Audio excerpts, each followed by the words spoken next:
Good morning, everyone. Welcome to Creative Anand. Today, we are going to start an important chapter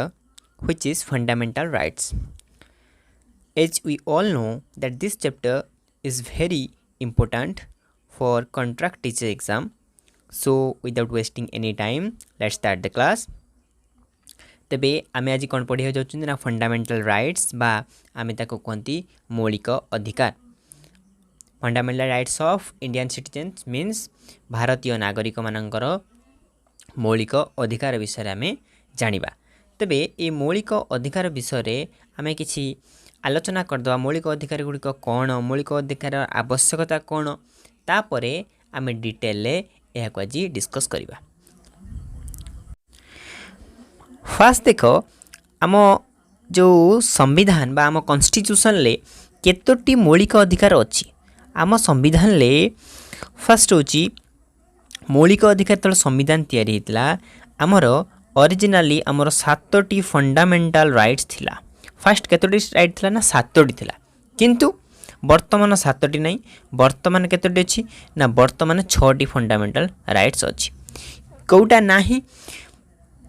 right to property गोटे थिला right to property सेटा वर्तमान नाही। Okay next जीवा में ये जो फंडामेंटल राइट्स आम कॉन्स्टिट्यूशन क्यों पार्ट रे थाची ये फंडामेंटल राइट्स आम कॉन्स्टिट्यूशन बा संविधान रो पार्ट 3 रे अछि एवं ये जो फंडामेंटल राइट्स धारा बा आर्टिकल 12 रु 35 मध्य रे अछि। तेणु ए 12 रु 35 मध्य आमर संविधान मौलिक अधिकार गुड़िक वर्णना करा जाइछि। जदि आर्टिकल पचारे 12 रु 35 एवं जदि डायरेक्ट पार्ट पचारे तेबे part 3 of Indian constitution under articles 12 to 35 clear. तेणु वर्तमान आम जानले फंडामेंटल राइट्स वर्तमान केतोटी अछि ना 6टी अछि, पूर्व केतोटी थिला 7टी थिला। राइट टू प्रॉपर्टी को उच्छेद करा जाइछि एवं आमर संविधान पार्ट 3 रे फंडामेंटल राइट्स विषय रे अछि जोटा कि धारा 12 रु 35 मध्य वर्णना कराइछि। एतिक पर्यंत क्लियर। अच्छा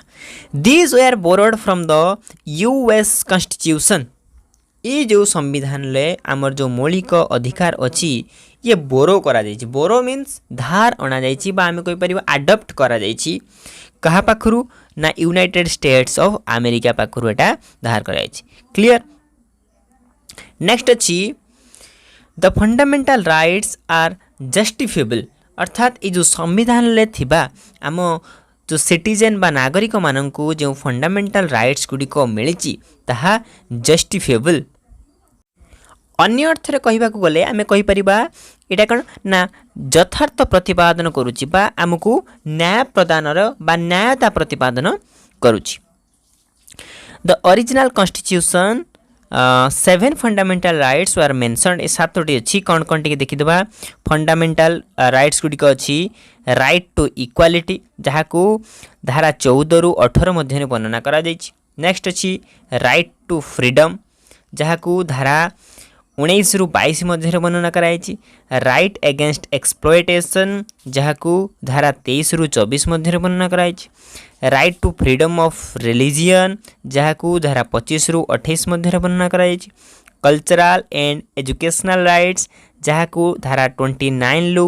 30 मध्य वर्णना कराई। राइट टू प्रॉपर्टी जोटा कि 44th अमेंडमेंट एक्ट बा 44तम संविधान संशोधन द्वारा ए राइट टू प्रॉपर्टी को संपत्तिगत अधिकार को आमर फंडामेंटल राइट्स रु कौन बाहर कर दिया जाइछि। एवं धारा 32 रे राइट टू कॉन्स्टिट्यूशनल रेमेडीज अछि। बुझियला ताकू जदि आमे ओडिया रे कहिबा राइट टू इक्वालिटी माने समानता अधिकार। नेक्स्ट फ्रीडम अछि स्वाधीनता अधिकार। नेक्स्ट अछि शोषण विरुद्ध रे अधिकार। Next right to freedom of religion अर्थात धर्मगत स्वाधीनता अधिकार। कल्चरल एंड एजुकेशनल एंड शिक्षागत अधिकार एवं राइट टू प्रॉपर्टी जोड़ा संपत्तिगत अधिकार वर्तमान सेटा आउ नाही एवं राइट कॉन्स्टिट्यूशनल रिमेडीज अर्थात संविधान ले केते गुड़िए रिमेडी मध्य अच्छी से विषय आम डिटेल्स एलाबोरेट करवा। तबे नेक्स्ट स्लाइड को जीवा। वर्तमान जो स्लाइडटा तुम सामने अच्छी से बहुत इंपोर्टेंट एग्जाम ओरिएंटेड निश्चित कारण ये जो राइट टू प्रॉपर्टी विषय आम पढ़िले कि 44तम संविधान संशोधन द्वारा ताकू कौन डिलीट करा जाइछि बा बाहर कर दिया जाइछि फंडामेंटल राइट्स रु ये को मसिया रही ना 1978 मसिया रे केउ अमेंडमेंट एक्ट 44th 44तम अमेंडमेंट एक्ट।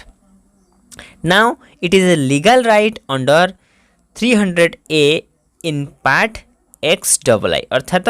वर्तमान ये जो राइट टू प्रॉपर्टी गोटे लीगल राइट हेकी अच्छी जहाँकि 300A धारा रे बा 300A आर्टिकल ले वर्णना करा जाइछि एवं को पार्ट ना पार्ट 12 बुझी होची एटा कहा थ्रू बाहर करा जाइछि ना फंडामेंटल राइट्स रु बाहर करा जाइछि किंतु वर्तमान एटा अच्छी कोठी ना लीगल राइट रे अच्छी कॉन्स्टिट्यूशन लो बाहर कर दिया जाइनि। The number of fundamental rights are 6 in present day constitution तेणु वर्तमान केतोटी अच्छी 6टी अच्छी आउ थे कही दूसरी रिवाइज कर दूची कि 44तम संविधान संशोधन द्वारा राइट टू प्रॉपर्टी को संविधान लो बाहर करा जाइछि। पॉइंट नंबर 1 जदि पचारा को ईयर करा जाइछि 1978 रे बाहर करा जाइछि। अमेंडमेंट एक्ट केततम संविधान संशोधन 44th संविधान संशोधन एवं वर्तमान ये कौन रही ना ये वर्तमान लीगल राइट हिसाब रे अच्छी संविधान ले एवं को धारा रे अच्छी 300A बुझे एवं पार्ट कौन ना 12 ओके क्लियर पिला माने नोट करुथुव निश्चित किंतु वर्तमान कॉन्सेप्ट को बुझो नोट पाए स्क्रीनशॉट मार दियो। वर्तमान जो स्लाइडटा अच्छी स्क्रीनशॉट मार दियो ये जो स्लाइडटा जो 7टी एवं सॉरी वर्तमान जो 6टी कहलिस हमरो फंडामेंटल राइट्स से विषय रे अच्छी ओके स्क्रीनशॉट मार दियो। हम नेक्स्ट स्लाइड को जीवा। नेक्स्ट स्लाइड को लक्ष्य कर ये गोटे मोस्ट इंपोर्टेंट पॉइंट अच्छी ऑप्शन एगुड़ा टे कन्फ्यूज करके दिए ये क्वेश्चन गुड़का 4टा भितर गोटे बाछा कहीदेव ए टाइप ऑप्शन आसे why are fundamental rights important एवं ऑप्शन जो 4टे देथिबो कन्फ्यूज पे देथिबो ओके तेणु तुम यदि कॉन्सेप्ट क्लियर हो ए भलिया क्वेश्चन को आराम से सॉल्व कर दबो। ये क्वेश्चन बेसी इनफॉर्मेटिव बेसी घोषा मुखस्थ ना ये कॉन्सेप्ट को जे बुझीथिबो एटा माने कोन सेठी ही अप्लाई करिवो निजर ब्रेन ओके तबे फास्ट अच्छी why are fundamental rights important ये जो आमर मौलिक अधिकार कहीं गुरुत्वपूर्ण कहीं दरकार कौन यार आवश्यकता अच्छी देख first of all fundamental rights are vital for individual personality development आमर जो व्यक्तित्वर विकास पाई ये फंडामेंटल राइट्स गुरुत्वपूर्ण एवं also required to preserve human dignity जो मानविकता मानवर जो आत्मसम्मान को मध्य संरक्षण करने बा बंचाई रखापी अच्छी जदि सेमिति सपोज आम सोसाइटी रे गोटे बा आम कॉन्स्टिट्यूशन आमको फंडामेंटल राइट्स दिया हुई न था आमको दिया हुई न था तेरे सोसाइटी रे जहाँ पाखर किसी फाइनेंशियली पावर अच्छी बा पॉलिटिकल पावर अच्छी बा किसी आर्म पावर अच्छी सेमानंक द्वारा जो साधारण जनता कौन हे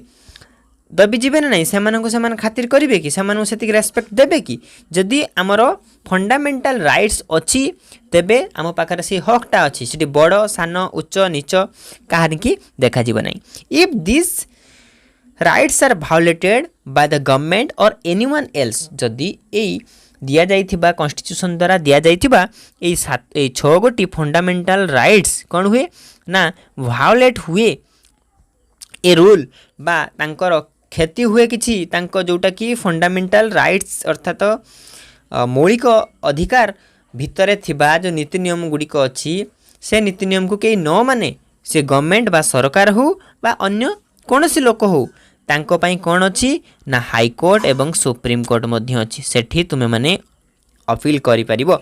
हैला एवं rights irrespective of race caste religion तुमे केमिति देखा जाउछ तुमर धर्म कौन तुमर जाति कौन ये सब ऊर्ध्वे होता है कारण सुप्रीमकोर्ट हाईकोर्ट से देखनी तुम हिंदू कि मुसलमान कि सिख कि जैन कि कला गोरा कौन सी प्रकार से भेदभाव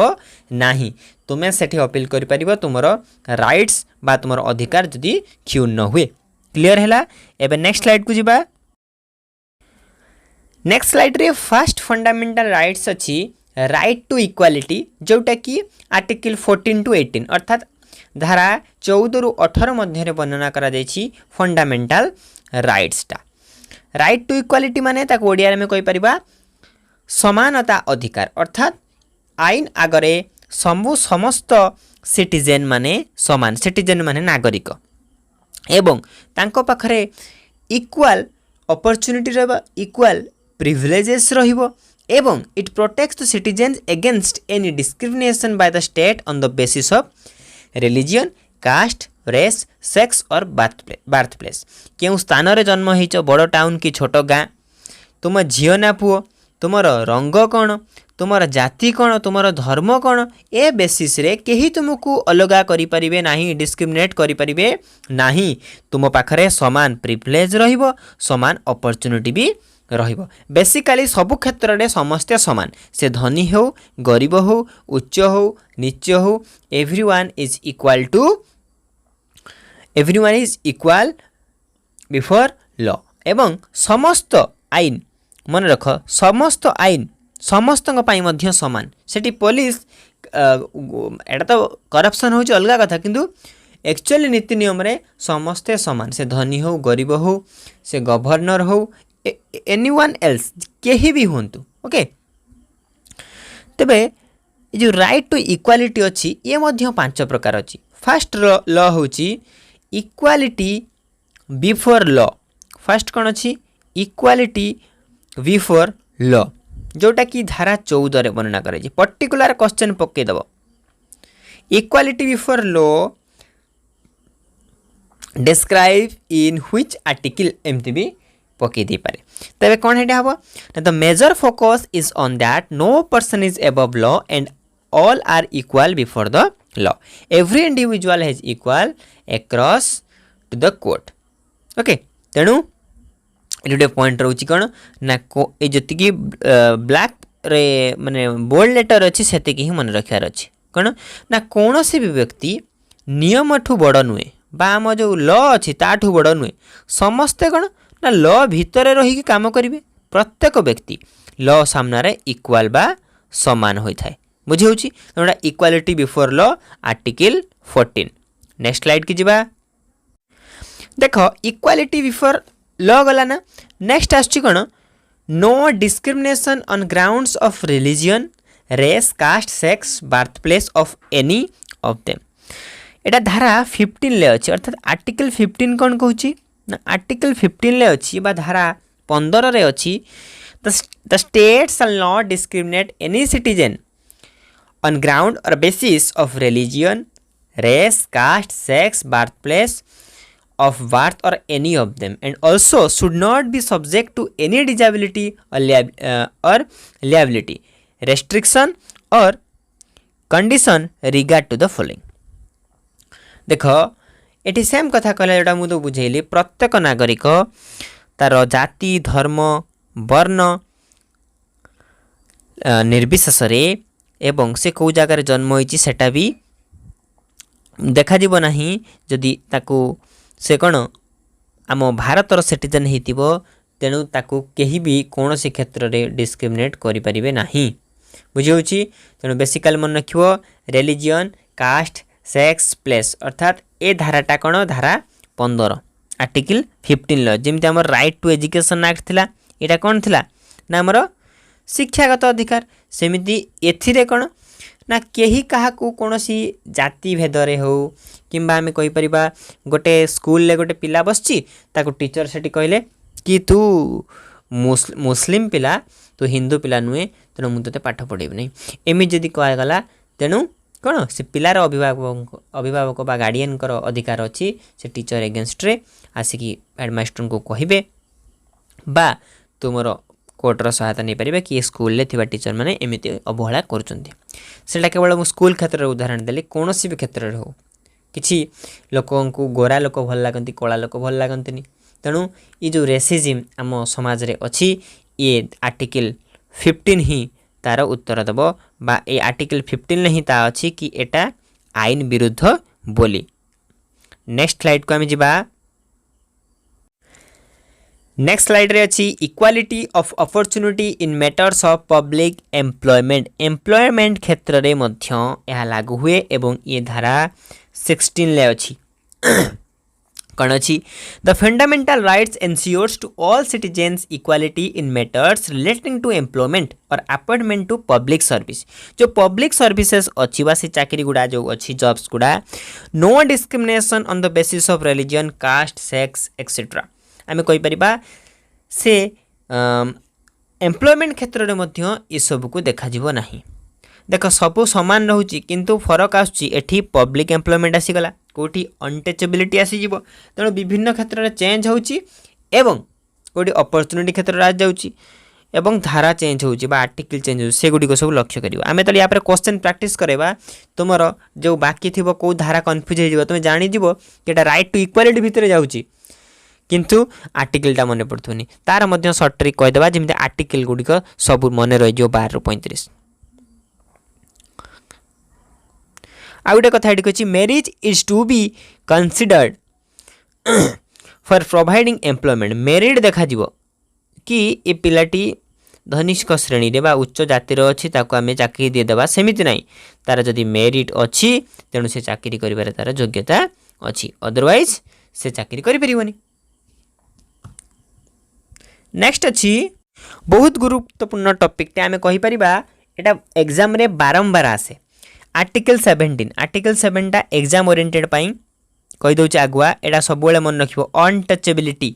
abolition of untouchability अर्थात छुआ अछुआ भेदभाव उच्छेद the constitution has eliminated untouchability and its practice in any form of formality। आगुर नीति नियम थिला सब मंदिर को अमके जातिर लोक जाई परिबनी बा शूद्र जाई परिबनी नीच जातिर लोक जाई परिबनी एवं लोक माने मध्य घरे पूरा नथिले मंदिर दूर कथा घर पिंडार बसले पिंडा धोउथिले माने एते हीन मना जाउथला। तबे ये सब जिनस को धारा 17 रे उल्लेख अछि तुमे कोनोसी प्रकार ए सब करि परिबो नाही।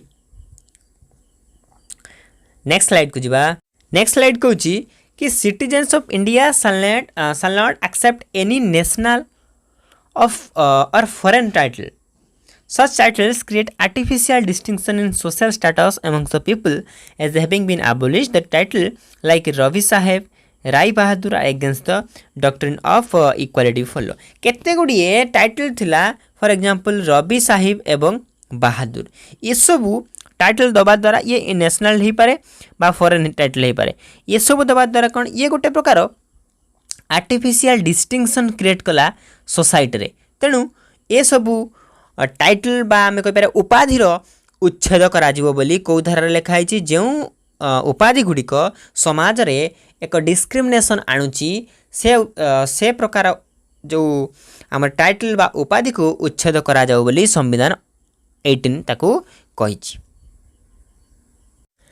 नेक्स्ट अछि आर्टिकल 19। आर्टिकल 19 ले कोन अछि ना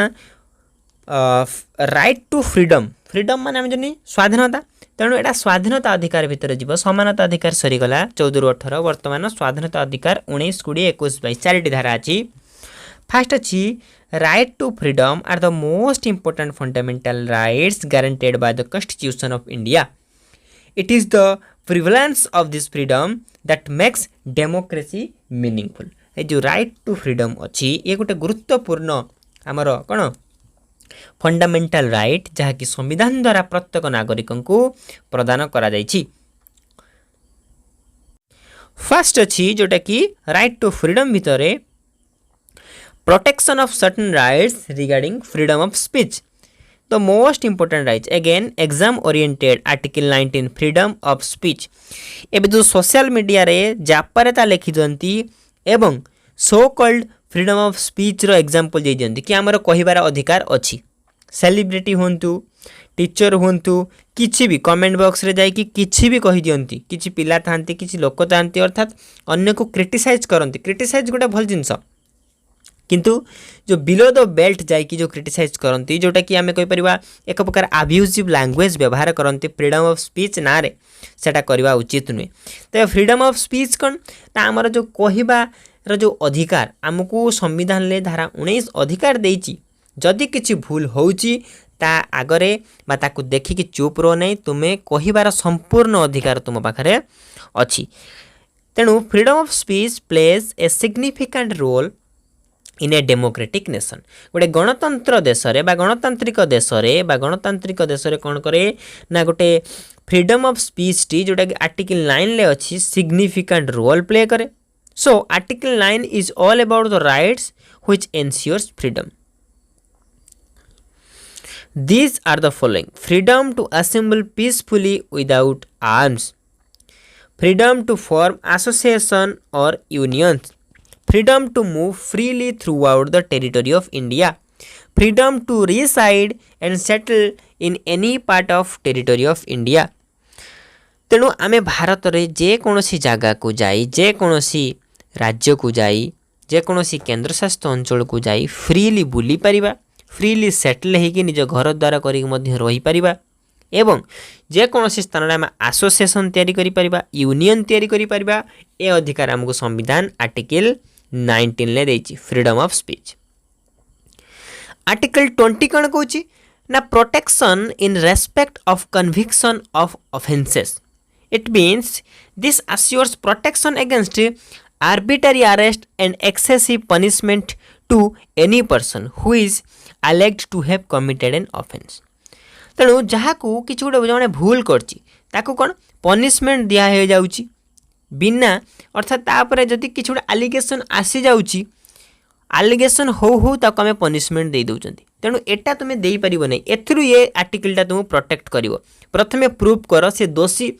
तापर से जते बड़ क्राइम करथाउ तापर ही अधिकार अछि दंड दबार। तेणु पुलिस पाखर कोनोसी अधिकार नाही जा कहा ऊपर हाथ उठेबार जदि कौड़ी तुम सेमती लाइफ रे भी हुए तेबे ता अगेंस्ट तुम कंप्लेन करि परिबो कारण कोनोसी पुलिस रो अधिकार नाही साधारण नागरिक ऊपर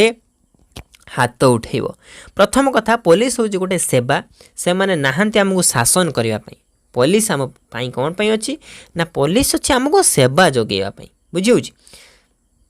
नेक्स्ट आमे जिबा no person shall be punished except for the violation of law which is in force when the crime was committed। Same katha an accused cannot be compelled to be a witness against or against himself or herself। जने जे accused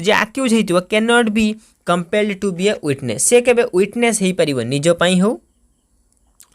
से केबे गोटे साक्षी हेई परिबो नाही।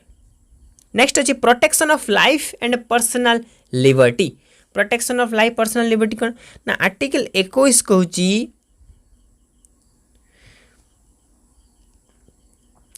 It assures that no person shall be deprived of his or her life or personal liberty except according to the procedure established by law. से कुछ कौन सी person पाखरे कौन no person shall be deprived निजर पर्सनल लिबर्टी छड़ा कौन सी प्रकार ता पाखरे अधिकार नाही कि से कौन ना डिप्राइव करिवो अर्थात आमे कहि परिबा वंचित रहिबा सेंस रे आमे कहि परिबा कि कौन सी व्यक्ति से झिए हो कि पुओ हो निजर जो पर्सनल लिबर्टी रु ताको के वंचित करि परिबे नाही। डिप्राइव्ड मीन वंचित रहिबा बुझियो तो। गोटे जिनस he or she may be punished only for the violation of law जितेबाला कौन से मैंने आईन भंग करेंगे से समय से दंड हो पारे। पनिशमेंट माने नुहे कि जन को बाड़ेवा पनिशमेंट फाइन आकार भी हो पारे पनिशमेंट जेल भी हो पारे किसी भी हो पारे पनिशमेंट किंतु ताकू हाथ उठेबा बाड़ेवा तार स्वाधीनता को क्षुण्ण करवा कहीं करें ना जेपर्यंत सी गोटे भायोलेट करनी गोटे लॉ को नियम अमान्य करना एवं दोषी प्रमाणित है नहीं से पर्यंत ताको के पनिशमेंट दे परिबेनी बा तार पर्सनल लिबर्टी को कौन के अधिकार करें ना। Right to education act article 21A most important for exam एटा एग्जाम ओरिएंटेड अच्छी आर्टिकल नंबर 17 एवं 15 परी ये कौन कौची ना 14 रु 6 रु 14 वर्ष बयसर पिलांकू फ्री एंड कंपलसरी एजुकेशन दिया मागणार बाध्यतामूलक शिक्षा दिज्व एवं स्टेट्र यह काम जे पिला माने किपरि फ्री रे खाता बही खाद्य एवरीथिंग मिड डे मिल कतुर आरंभ कर सबकि मागणार पाइबे ड्रेस एवं कंपलसरी रहा पाठपढ़ाटा कंपलसरी रहा दरकार से माने कौन सी परिस्थिति रे पाठ को छाड़ी पारे ना। तेणु पाठ पढ़ा बाध्यतामूलक 6 रु 14 वर्ष पिला काम करेंगे पाठ पढ़े स्कूल आसबे एवं फ्री रे पाठ पढ़े बुझी एवं एटा केतम संशोधन होता 86तम आमेंडमेंट एक्ट रे होता आर्टिकल जदि क्वेश्चन पचारे ताने 21A धारा गोटे संविधान ले जोग करा जाइथिला 86तम संविधान संशोधन द्वारा बुझी। नेक्स्ट स्लाइड रे अच्छी prevention against arbitrary arrest and detention धारा 22 रे कौन कौची ना प्रिभेंट करिवो गोटे सिटीजन को ए आर्टिकल 22 कि तांको कोनोसी मनमुखी स्वेच्छाचारी भावरे मन इच्छा जानी शुणिकी डिटेंड करिकी अरेस्ट करिकी केही रखी पारिबे नाही। No person can be arrested or detained in custody without being inform to the ground for detention को कारण पाई से लोक को अटका जाइछि तार भूल कौन बिना दोषरे कहा को भी डिटेन्ड करिकी रखी पारिबे नाही। एटा किए अधिकार देछि ना आर्टिकल 22 रे एटा अधिकार अछि। He or she has the right to consult and be defended by a lawyer तार संपूर्ण अधिकार अछि कि से कौन ना गोटे वकील ठीक करिकी वकील ता तरफ लड़ू बोली तार संपूर्ण अधिकार अछि बुझी। आम नेक्स्ट स्लाइड को जीवा अर्थात आक्यूज्ड अर्थात जी दोषी अच्छी जदि तार किसी भूल अच्छी तेबे ताकू रखिकी किसी दंड दबार पुलिस अधिकार नहीं नियरेस्ट मजिस्ट्रेट पाखर ताकू 24 hour the accused has to be presented before the nearest magistrate within a period of 24 hour 24 घंटा मध्य नियरेस्ट पाखर मजिस्ट्रेट पाखरे ताकू इनफॉर्म करा जिवो कि से अरेस्ट होइजे सेट नेकी ताकू कोर्ट चालान करा जिवो ताकू पुलिस रखिकी 24 घंटार अधिक रखिपार ना कि मन इच्छा कार्य किसी करें ना। These safeguards however are not available to foreigners as well as to दो citizens detained under the preventive detention act ये जो नियमटा ये कौन ना दीज सेफगार्ड बा जो सुरक्षा गुड़िक कहाँपाई एवेलेबल ना ना फॉरेनर पाखरे एवेलेबल ना एवं किछि स्पेशली माने हम कहीपर फॉरेनर पाखरे एटा ना इनको आहरी जल्दी भी मजिस्ट्रेट पाखु पठे दि जाई पारे एवं एज वेल एज टू दो citizen detained under the preventive detention act जो मैंने ये एक्ट अंडर थे एवं फॉरेनर एमान को अटका हेब नने या व्यतीत साधारण नागरिक को कई अटकई पारे ना। तेबे पिला माने आमे आजिर क्लास को एठी रखिबा एवं आ गोटे क्लास नवा फंडामेंटल ड्यूटीज उपरे। तेबे तुमे मैंने जदि आमर जो पेड बैच अच्छी कंटाक्ट टीचर पाई जॉइन ही ना हो तेबे तुरंत जॉइन ही जाओ कारण केते गुड़िए वैकेंसी ही अच्छी कारण आमे अनलिमिटेड सेमती नबू बोली किछि नाही एवं सेथिपाई मध्य व्हाट्सएप नंबर तुम्हें अनंत सार सहित कंटाक्ट करिपार। जदि वीडियोटी पसंद होइछि वीडियोटी को लाइक करंतु वीडियोटी को शेयर करंतु एवं क्रिएटिव उन्नयन चैनल को मध्य सब्सक्राइब करथांतु। धन्यवाद।